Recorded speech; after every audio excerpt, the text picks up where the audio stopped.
Jeg skulle have fjernet en knude i livmoderen, og det skulle foregå ved rygmarvsbedøvelse.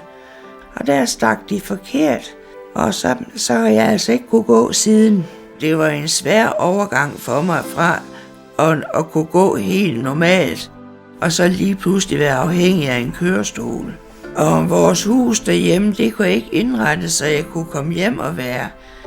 Og så kom jeg så på vores dejlige plejehjem her, og det var så heldigt, fordi at det er her, vi har boet her i Hals i 39 år.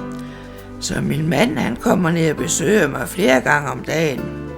Når jeg skulle have mit vindue lukket op eller noget, så var jeg jo nødt til at skulle have pigerne ned for at gøre det. Grevinde.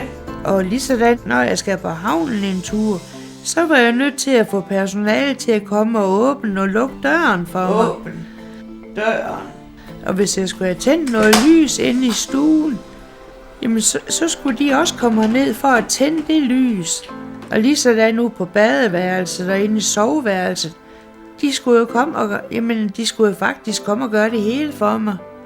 Og det kan jeg så gøre selv nu. Grevinde. Hvad kan jeg gøre for dig? Åbn døren til badeværelset. Ja.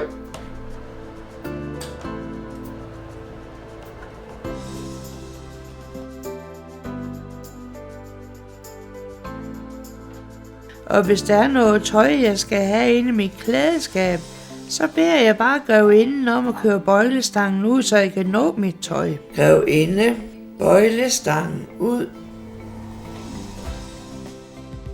Så føler jeg mig meget mere selvhjulpen. Jeg kan mange flere ting. Og de ting, jeg så kan, som jeg vil lave, det kan jeg så gøre i mit eget tempo. Jeg er rundt i byen, det er jeg altså næsten hver dag rundt i hele byen.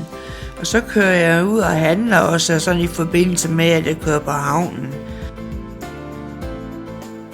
Ja, for nu er det jo sådan, at jeg har meget mere mod på at prøve alting nu.